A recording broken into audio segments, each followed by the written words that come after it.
So that was the Falklands. And before that, 2 years before that, we had the Iranian embassy.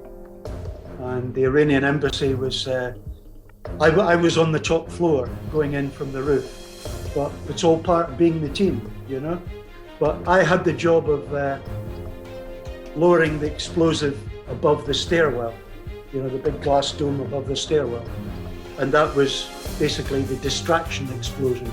So if anybody watches the Iranian embassy little BBC clip on YouTube, there's a big explosion and there's some journalist going, "That was a bomb, that was a bomb." And then you then see the lads climbing out, you know, the 4 lads of the 30,000 that climb out onto the front balcony that everybody's seen.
After a bad beginning where I didn't get a formal education in Dundee, Scotland, I ran away from home.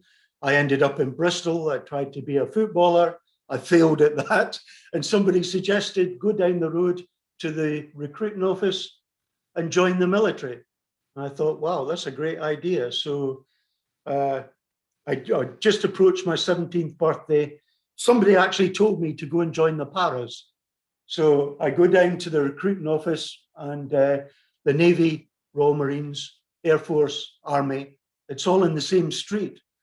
And so I'm walking down the street to join the paras and I come to the recruiting office on the right with a big paratrooper in the window coming down underneath, drifting down under his canopy.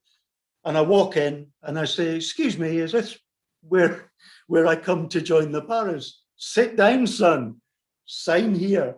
And unbeknown to me, because I didn't look up when I walked through the door, it was the RAF recruiting office. And I just joined the RAF regiment, which actually had a parachute squadron. It was a field squadron with a parachute role. And that's what I ended up joining. And that was the kickoff to an absolutely fantastic career. And had I gone on down the street and walked into the Army Careers Office or the Navy one and joined the Marines, I may well have been much later in life in joining the Special Forces, if at all. And I say that because at 17, after doing recruit training in my jumps course, I was sent straight out to the secret war in Dhofar because our unit was undermanned. And I had to sign forms for special dispensation because I was under the age of 18. I think there was 2 of us actually that went out there off the same, you know, pre-para course. And that's where I saw the SAS. We were guarding the Salalah airfield, which was on the coastline in Dhofar, which is a southern province in Oman, which borders Yemen. And there was a 4-mile in depth from the coastline to the base of the mountains plain at coastline level. And then, you know, 1,000 odd feet up into the mountains at nighttime from my defensive base, which we called hedgehogs. They were basically defensive positions built up like sangars because it was bedrock on the Salalah plain, bedrock and gravel. You couldn't dig down. So we built these defensive positions called hedgehogs out of oil drums ammunition containers, sandbags, and that was our fort. That's where we fought from. And at night, I'd see the green tracer going in, the red tracer coming out, the explosions in the air, 3.5 to 4 miles away, up in the Jebel, the mountains. And I'd say to my sergeant, who's that up there? And he's like, that's an SAS patrol getting hit and getting stuck in. And I'm like, who are the SAS? Oh, that's the Special Air Service. They're our special forces. And from that moment on, at 17 years old, I never even shaved. I looked like a 14-year-old. I was way behind in puberty. You know, I was just like a little kid given an SLR. And from that moment on, and I remember it vividly today, looking up in those mountains with a big grin on my face, saying, that's where I want to be. And I remember my NCOs just slapping my head and saying, you know, you're still wet behind the ears. You've got a lot to learn yet. Well, I did 2 tours to Dhofar with the RAF regiment. And I was 19 on my second tour. And I applied for the regiment then.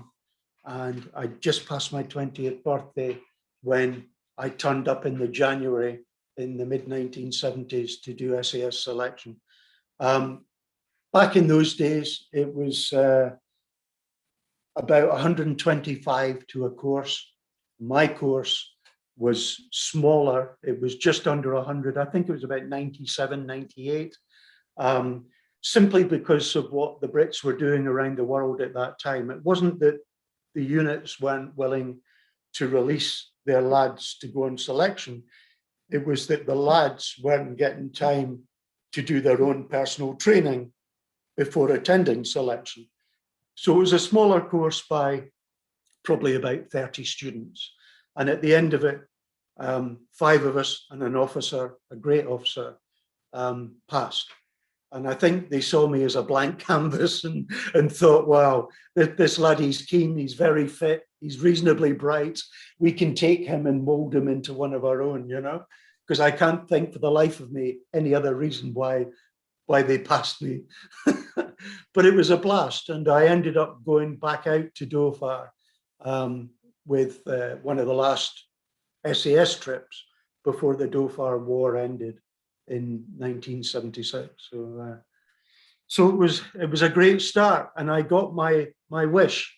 Looking up in the mountains, watching them in that firefight, I was then stood in those mountains, looking back down at the hedgehogs, Salalah airfield, Salalah town, and the coastline as an SAS soldier. So I got my wish, and it was probably the biggest moment in my military career. Somebody asked me not so long ago, actually, what would you describe as your biggest moment?